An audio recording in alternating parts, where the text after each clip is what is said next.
Navruz, Novruz, Novruz, Navruz ne söyle söylemesine buyurtuya her bir halk angısı bakılır. Halklar angları yaşarlar İran'da hem de Türkiye dünyasında.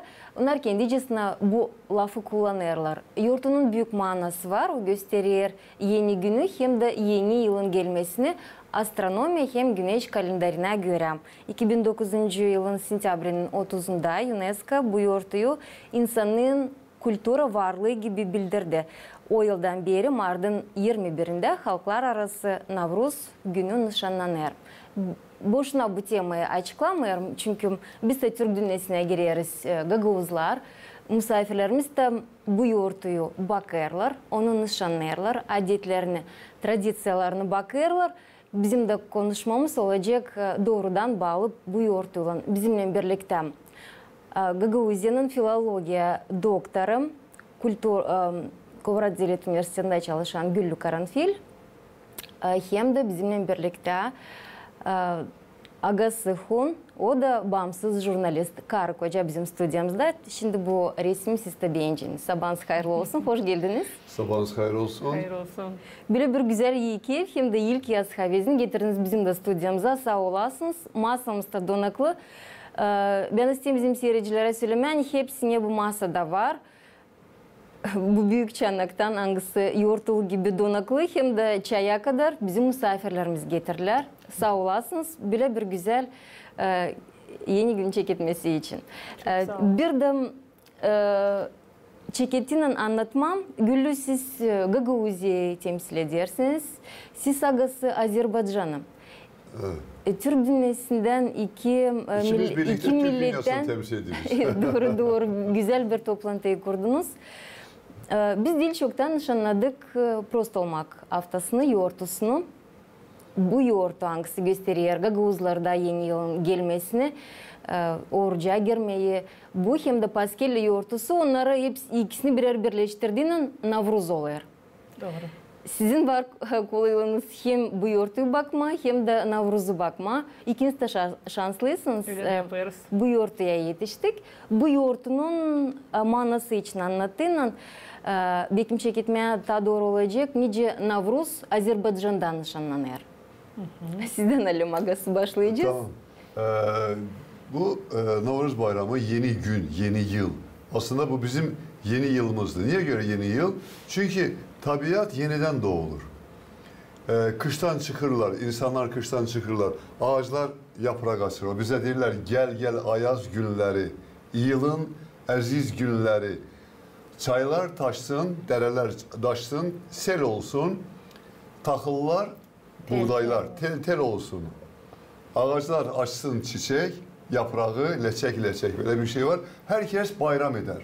Ve burada personajlar olur. İnsanlar çıkarlar, şarkı söylerler, yoğurtu, çok güzel bir yoğurt olur. Şakalaşırlar, kösa olur, keçer olur, yani keçi olur, personajlar, ateşler yakarlar, ateşin üstüne atlarlar. Ağırlığım, hastalığım kalsın burada, yansın ateşte. Ateşin o yüzden geçtim de hiçbir şey olmasın, sağlam olsun, elim sağlam olsun, bütün sensörler sağlam olsun, bütün insanlar. Yani böyle bir şey var. Ondan sonra ben seviyorum, atlar yarışır, kazanlar kaynar, kebaplar pişer, şaşlıklar pişer. Yani bütün insanlar eğlenir, açlar doyurulur, küsürler barışar. Kimse küslü kalmayacak, hamsi birbirini hepsi prost edecekler. O Gagavuzlarda da var. Yani ondan sonra çocuklar giderler, şapka atarlar kapılara. Neden? Yani bahşiş almaksın. Ama burada biraz değişik var. Akşam, bayram yoğurtunun akşamı gelirler, kapıyı döverler ve şapkayı bırakıp giderler. Ev sahibi çıkar. O şapkayı doldurar, tatlılığına yumurta koyar, baklava, onu bunu koyar. Ondan sonra kapıyı örttü gitti. Bilmiyor kim geldi. Ondan sonra çocuk gelir, alır şapkasını gider, başlar o yumurtalar dövüştürmeye. Yumurtalar, o boyalı yumurtalar dövüştürürler kim kazanacak. Yani böyle türlü işler var. Mesela insanlar lazım hepsi İslam laf söylesin. kimse kötü şey söylemesin. Niye göre? O bir akşam kulak misafiri olanlar var. Kim o niyet edip kulak misafiri olursa, İslam bir ses eşitse, söz eşitse onun hayatı güzel olacak. Prost bir şey eşitse ona prost olacak. Ona göre herkes istemir kimseye prostluk olsun. Ona göre O hepsi günü- hayırlı sözler konuşacak. O günü evde güzel laflar laf ederler ki birden kızlar kulak falına, ona kulak falı derler. Kulak falına gelirler, seslerler. Aha bu ailede ekmek dediler, güzellik dediler, üfkeli laf etmediler. Demek ki benim bu yılım öyle gidecek. Bu türlü ona göre o günü lazım laf etmezse de güzel işler. Navruz gerçekten güzel bir yoğurttu. Hangisi şenliği gösterir, konuklamayı, misafirciliği hem de bereketi. Doğru. Baştan da güzel bir şiir okudunuz. Nina Tural'ın bağlı. Allah versin de bu yıl bizde bereketli olsun hem de yeşillikli olsun. Niçin Navruz Mart'ın 21'inden nişanlanır? 21'inde niye göre? 21'inden adeta geceyle gündüz birleşir. Beraber olur. Bu bir. İkincisi toprak oyanır. Sayılır ki toprak oyandı. Ağaçlarda tumurcuklar meydana gelir. Artık otlar başlar çıkmaya. Bu semboldür. Bu da buğdayın yeşilleşmiş bu bereket sembolü. Yani herkes bereket. Bundan 8 türlü yemek yaparlar semenden. Her türlü yemekler yaparlar. Ondan başka ayrıca 8 türlü şey olur, tatlı olur. Ondan başka her türlü 8 türlü eğlence olur. Çocuklar herkes şiir söylerler, türkü söylerler. Mesela orada ip üstüne gezerler. Mesela insanlar okurlar. Akos kosa gelsene, gelip salam versene. Honçanı doldur. Honça da buna derler. Konça bu. Honçanı doldursana, kosanı yola salsala. Ay uyruğu, Azerbaycanca söylediniz, affedersiniz. evet, yola salmak. Yani kosaya vereceksin Honçaya. bahşişi, yola salacaksın. Yani boş gitmesin. Ay uyruğu, sakalı at kuyruğu. Kosa bir oyun eyler, kurtları koyun eyler. Karılar eve geçsin, kosanın payın getirsin. Pay. Yani pay deyince yani pay her yerde var. Yani böyle her tür şakalar olur, her türlü şeyler olur. Bugün aynı zamanda niye göre 21'i? 21'i Türklerin ta 1000 yıllar önce Ergenekon'dan bilirsiniz Altay'dan Türklerin o çıkışıdır. O kaplı bayırlar arasından çıkışıdır bilirsiniz. Bozkurt onlara yol göstermiş ve onlar Ergenekon'dan çıkmışlar bugünü. Yani orada demirleri eriterek orada anlamışlar ki demirler eritme olur ateşle. Demirleri eriterek o bayırlardan yol açmışlar. Yol açmışlar ve çıkmışlar. Türkler ondan sonra dünyayı yağlamıştır. Böyle bir var legende yani. Yani ona göre bizde bu yoğurtuda demir döverler. Demir döverler. Mutlaka demir döverler. Bizde de meydanda düz hava o demir düğme senkasını yaptı tutarsınız aklınızda. Var. O Hederlez'de biz yaparız onu. Demir düğme. O demir düğme çok eskiden Ergenekon'dan o legendalardan kalan izi var. Ona göre bizde de mutlaka bu elementler vardır. Şimdi ben de işittim. Ben de yeni bir şey öğrendim. Siz söylediğiniz, sıraladığınız kimi adetleri, tradisiyalar hani bakılırlar bu yoğurtudan. Ateş atlaması bizde de var Güllü. Şimdi geçtim prost olmak yoğurtusunda. Prost olmak var. Prost olmak adeti var, doğru. Yumurta sizde boyalı, bizde pak yumurta prost olmakta verilir. Yeni yaşamaya geni gösterir. Ama Paskel'de de boyalı yumurta Paskel'de de boyalı. Doğru. Tepo. Doğru. Çünkü bu iki yoğurtu bir arada prost olmak, bir şey iyi laflar söylemek, prost etmek birbirini kalsın geçmiş yılda yeni yıla. Doğru. Pak ruhundan, pak fikrinden Ateşten aklına atlamak. geçme. Doğru. Ateşten atlamak. Biz ne deriz? İlk yaz içeri, pireler dışarı deriz biz. Da doğru. Bu ilk yaz içeri, bu da ilk yazın simvoludur. Maslinsa'yla belki de bağlılığı yok ama biz o günü ateş yakarız, dağıtlarız da deriz, ilk yaz deriz. Maslinsa demeyiz. Bakın görüyorsunuz mu? Peynir haftası demeyiz. Yani burada ne olur? Burada olur katlar. eski adetlerimizin üstüne din katları geliyor. Müslümanlarda Müslüman katları geliyor üstüne ama yoğurtu hiçbir dinle bağlı değil. Yoğurtu tanrıcılıktan kalan bir adettir bizde. Tanrıcılıktan bizim en eski ilk inanışımızdan kalan adettir. Şimdi burada bir şey var mesela Sovyet zamanında bu bayram yasak olmuştu. Dini bayramlara o kadar yoğurtları o kadar yasak, onlar da yasak eder de bu kadar değil. Ama bunu tam yasak etmişler. Buna göre insanları repres ettiler, öldürdüler. Bize Halil Kurbanov var. Hangi 60. yıllarda bayramı oldu bir Ottepil Kruşovski. O zaman bayramı resmi olarak onayladı ve onu en sonunda işten ona göre çıkardılar ve adını koydular milletçi. Nasranist koydular adını ve işten çıkardılar ve ondan sonra adamı öldürdüler. Yani onu demek istedim ki Sovyet zamanında buna çok yasaklar vardı ama şimdi tek Azerbaycan değil. Buna Türkistan'da, Orta Asya'da, Kazakistan'da, Özbekistan'da her yerde Tatarlarda yoktu bayram yasak vardı. Ama şimdi insanlar artık serbest bunu kutlayırlar. Çok güzel. Kazakistan 3 gün kutlayır bu yoğurtu. UNESCO bayramı artık tanıdığı dünya halklar arası bir bayram gibi. Büyük şenlikler oluyor. Meydanda, Azerbaycan'ın en büyük meydanında yapılır bu yoğurtu. Develer çıkıyor, atlar çıkıyor, insanlar atların üstünde, kahramanlar çıkıyor. Novruz'un 2 kahramanı var. Biri keçel, biri köse. Keçel sayılır iyilik simvolu, keçel kel. Köse de sayılır kötülük simvolu. Onlar ikisi biri kış simvolu, biri ilk yaz simvolu. Onlar birbirine laf güreştiriyorlar birbirine. Şakalar yapıyorlar, insanlar gülüyor. Yumurta uruşturuyorlar birbirine insanlar. Çok türküler çalınır.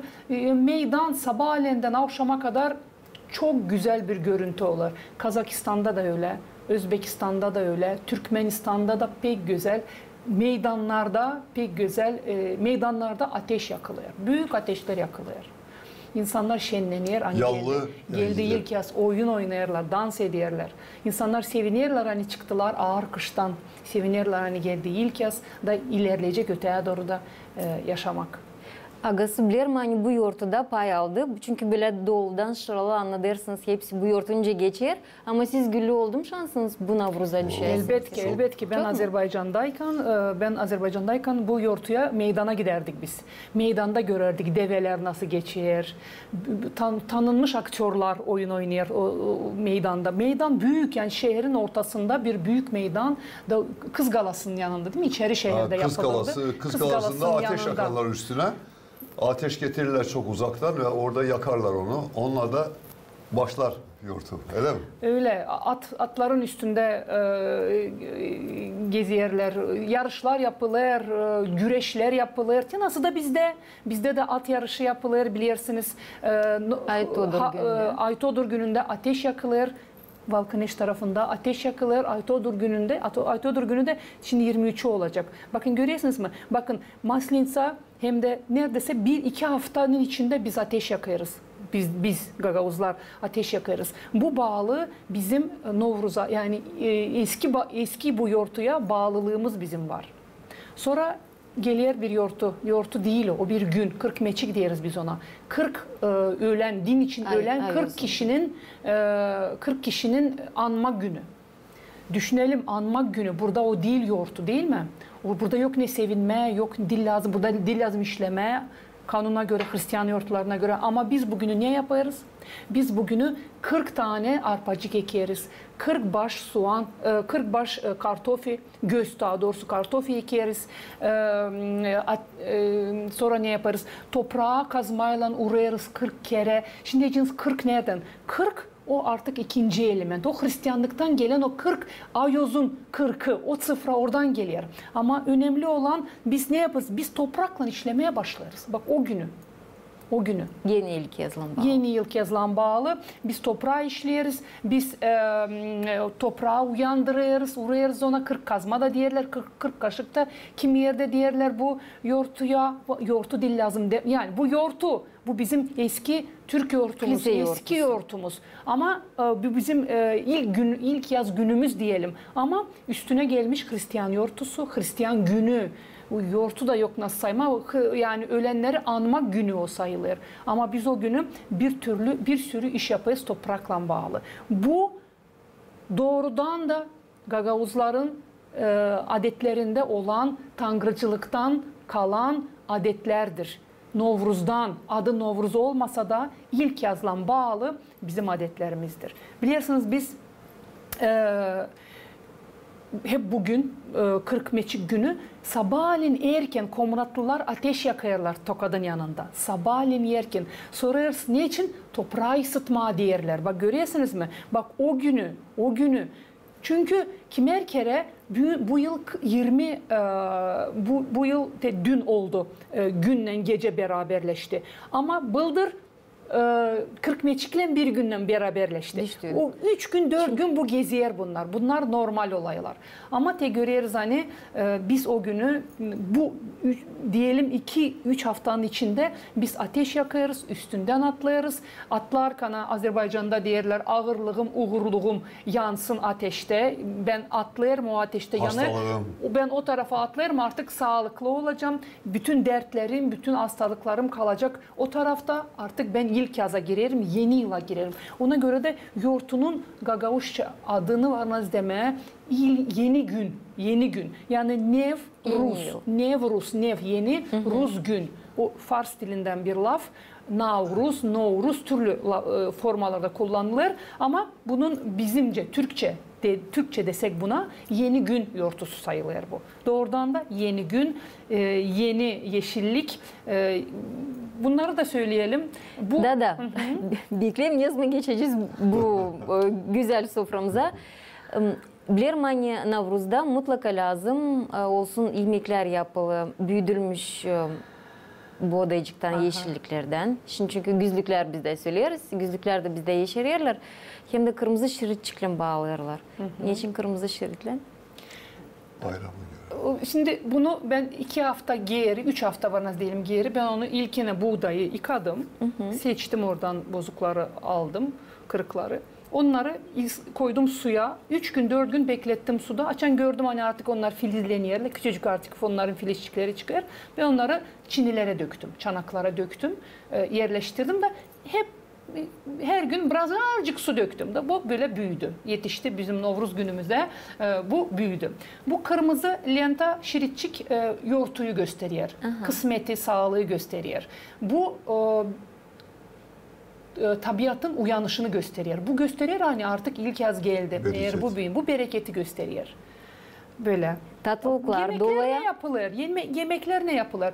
Bunu bu buğdayı ta şimdicik çekediğer filizlenmeye ondan semeni halvası yaparlar. Ondan halva yaparlar. Halva yaparlar ondan. Ondan semeni yemeği yaparlar. Evet, o tatlı olur. Ona 1 gram şeker koymadan. Şeker koymadan o çok tatlı bal olur gibi ve çok tatlı sağlıklı. olur. Pek sağlıklı olur. Ona un katırlar, saya katırlar da teble tombarlak halva yaparlar onlardan. Onu sonra pişirirler. Çok güzel olur. Onun çorbası da güzel olur. Onu böyle yemeğe var nasıl helmi böyle kaşıkla var nasıl yemeği. O olur pek tatlı ama içine 1 gram şeker koymarsın. O kendi şekeri, kendi özü var orada. Ondan böyle yemekler yapılır. Ailenizde yaparsınız. Birazcık zor bu iş. Onu olmak çok güzel spesyalist. Onu lazım hem becerme hem de onu 12 saat karıştırırlar o halvayı. O büyük bir iş, büyük zahmetli. Onu Kazakistan'da, Kırgızistan'da, büyük çüvenlerde yaparlar. Azerbaycan'da onu büyük çüvenlerde yaparlar. Da herkese o günü küçücük kaplara oradan dökerler de o pek tatlı, pek lezzetli olur o yemek. Lazım olacak bu yoğurtaya bir sıra düşmüyor bu dünyada bu yaşamakta. Doğru. Başka ne? Şekerbura, baklava. Şekerbura yarım ayın simvoludur. Yarım ay simvoludur. İçerisinde cevizdir. Burada görüyorsunuz böyle görüyorsunuz o resimler yeşilliği gösteriyor. Yeşilliği gösteriyor. İçinde ne var? İçinde şeker var. İçinde ceviz, fındık, badam var. Onlar hepsi ovulmuş şekilde var. Nasıl teble yapalım? Teble. görüyorsunuz. Ha, ne güzel. İçinde böyle tatlılıklar var. Çok lezzetli. Bu böyle. Bu ancak Deneyebilirsiniz. bu yoğurtu için Tamam. mutlaka siz de mutlaka tadacağınız bu Novruz için yani yeni gün yoğurtusu için yapılıyor. Yumurta görüyorsunuz. Boyalı yumurtalar. Biz var nasıl kırmızı da boyalım ama biz sadece soğan kabından boyadık. Büyüm böyle oldu. Natural. Burada da yumurta neyi simbol eder? Yumurta gösteriyor yaşamanın ilerlemesini. Biliyoruz o yumurtadan pil çıkıyor. O da gösteriyor hani bu simbol, bu yaşamak öteye doğru da ilerler. Yumurta bilirsiniz biz de paskelle de boyarız. Bu yumurta simvolü Hristiyanlıkla ya da Müslümanlıkla dil bağlı. Bu gene de tanrıcılıktan ya da paganlıktan diyelim yazıcıstvadan gelen bir elementtir.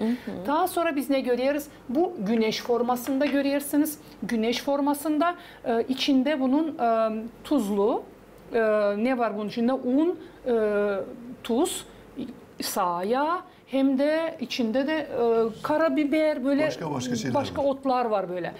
Onun içinde onu da var nasıl açalım? Onlar kat kat yapılıyor. Onlar kat kat yapılıyor. Onlar kat kat bak görüyorsunuz mu? Bakın. İçinde sarı görüyorsunuz mu? Görüyoruz. O tuzluca diye onlar da böyle kat kat sağa yayılan yapılıyor bunlar. Bu türlü sonra siz de adına bakacaksınız. Bu da güzel Süt bir içine Keçi koyuluyor. sütü lazım. Keçi sütü mü? Sonra bu yıldız simboludur. Buna pahlava derler. Yıldız simvolü. Üstünde bir parça fındıcak var. Arasında da fındık, ceviz, sağ yağ. O da kat kat yapılıyor. Bu da kat kat, hepsi kat kat yapılıyor. Bundan başka da bir türlü işler Cevizler, var. fındıklar koyulur, bademler var. Burada görüyorsunuz ceviz var. Badem var burada. Hem Sonra de bir de biz burada koymadık. Bu buğdayla bazı şeyler karıştırırlar buğday. Onu kavururlar. kavururlar. Buğdayı kavururlar. Önce onu ısladırlar birazcık. Sonra da onu kavururlar da ona ne deriz ona?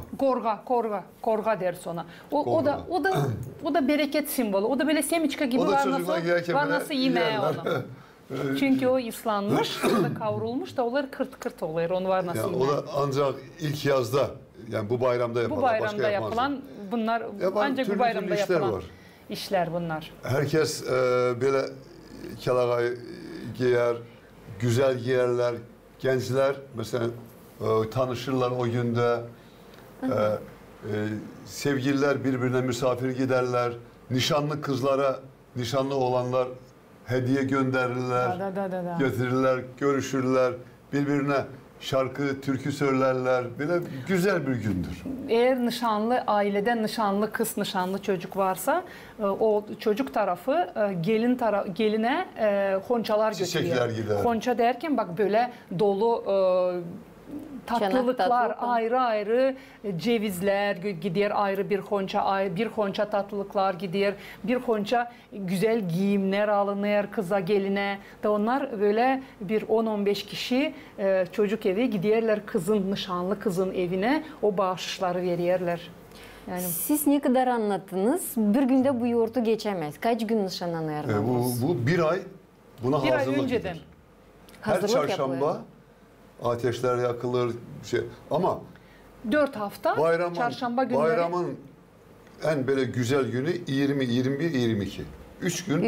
3 gün. Öyle diğerinden hani genişten nişanlanır. Kazakistan'da da Kırgızistan'da da hep yani 3 gün çok güzel bir formada kutlanılır. Bütün akrabalar, bütün dostlar, bütün komşular birbirine misafir giderler. Küçükler gelirler, büyüklerin ellerinden öperler. Helallik alırlar.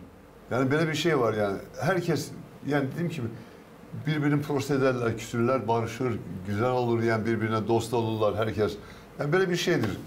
Aslında bu yoğurtu barış, güzellik, bereket sembolüdür. Savaş, cenk olmasın, dostluk olsun, güzellik olsun. Da. İşte bizim gördüğünüz, denediğiniz hani bütün bu elementler hepsi tabiatla bağlı. Çünkü insan açan doğmuş, görmüş hani var gök, Da o gök tanrıya inanmış. Tanrıcılık olmuş o zaman. Da inanmış hani orada bir tanrı var. Da o tanrı yaratmış toprağı, yaratmış bir Allah. Yaratmış toprağı, yaratmış yıldızları, rüzgarı, başka şeyleri de onlar bu tabiata her zaman büyük saygıyla yanaşmışlar. Küstürmeye istememişler. Pek yavaş davranmışlar. Ağacı keserken izin almışlar.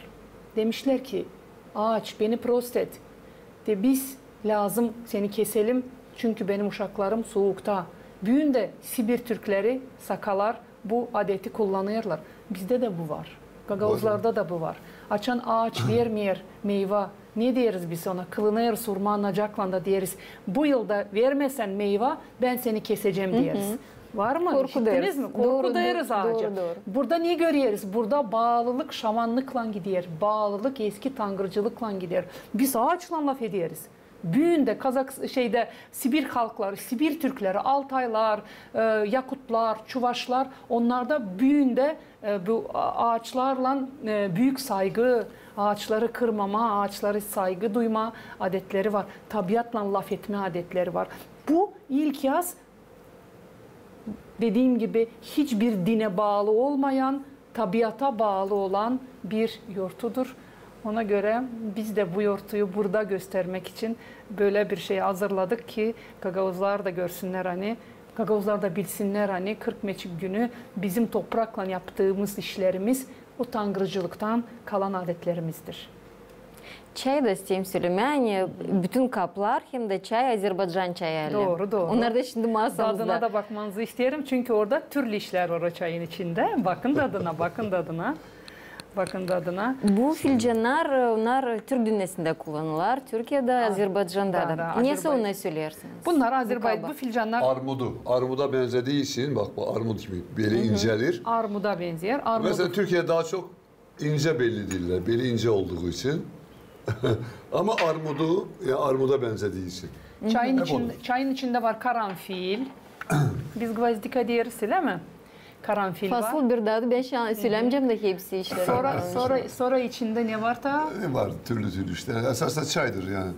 Da. Onu sen daha iyi bilirsin. Böyle. Güzel tadı var. Sağ olasınız. Siz de sağ olun. Siz de sağ olun. Bir de isteyeyim sorma, nasıl yemekler masaya konulur, nasıl yemekler yapılırlar Navruz gününde? Şimdi tatlılar özellikle daha çok yapılır. Tabii ki sarmasız, dolmasız geçmez. Dolma sarma bunlardan yapılır. Ondan sonra bütün yemekler yapılır. Mutlaka Plov olur. plov yapılır. Azerbaycan plovu büyük tabaklarda olur. Plov mutlak olur. Ondan sonra Sarma dolma mutlak olur. ondan sonra kavurması, kim ne ister kendine uygun artık bir türlü. Balık var nasıl olsun sofrada. Evet, Büyük levengi balık yaparlar. Mesela doldururlar Plov, içerisine dolma onu. Çok mutlaka. güzel.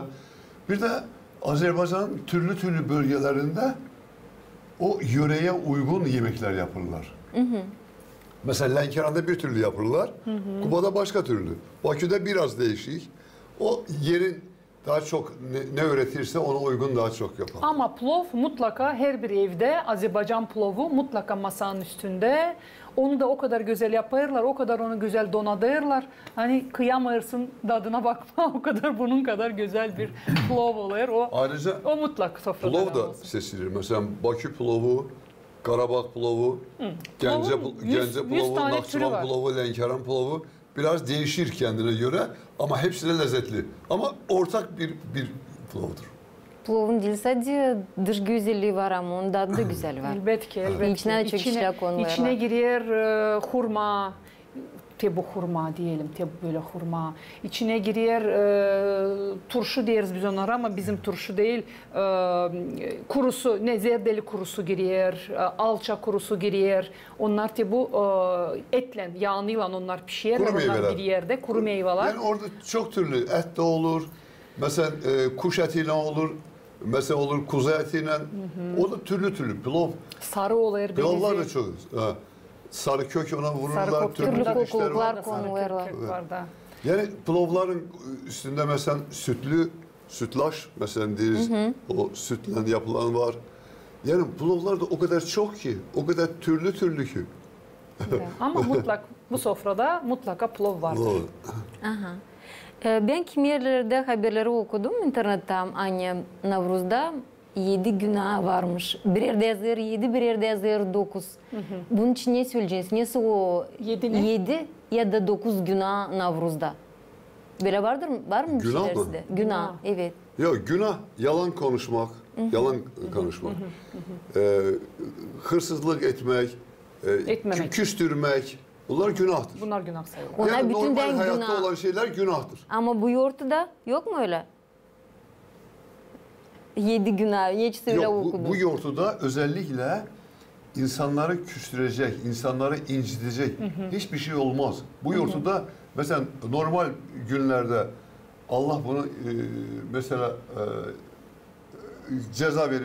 bir ceza verirse yoğurtlarda günah yapana 10 kere daha çok verir. 7 kere daha çok ceza verir. Ona göre kimse bu yoğurtlarda kimseye küstürmek istemez.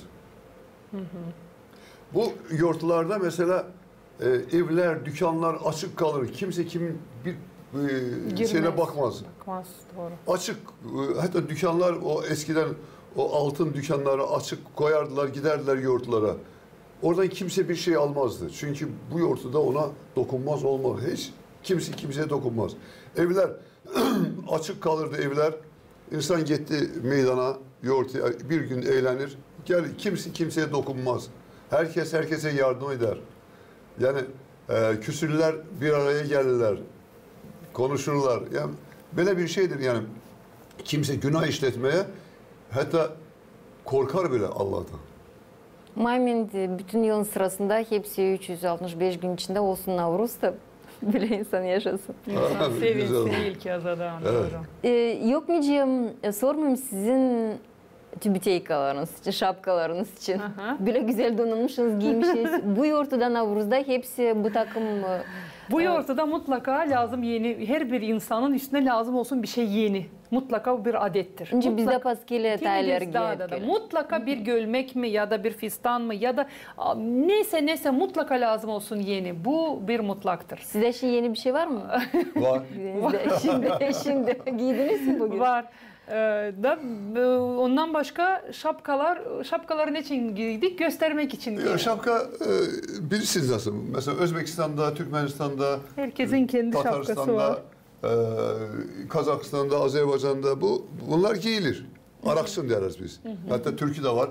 Arakçının bendedir ceyran.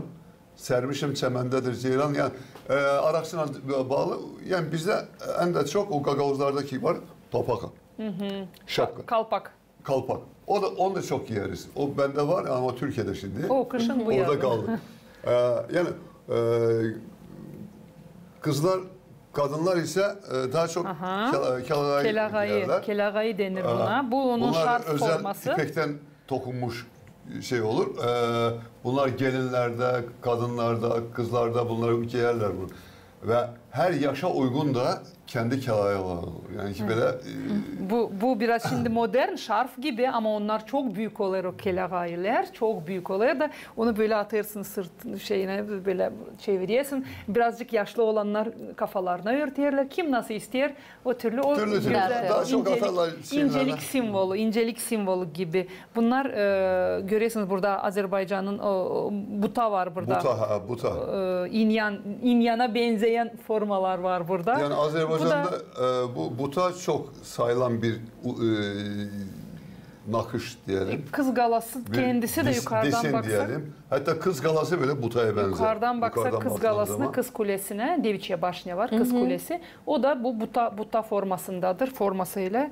Ona göre buta dediğimiz o inyanın bir tarafı Azerbaycan'ın birçok kelagaylarında, elementlerinde, milli rubalarında o buta mutlaka vardır.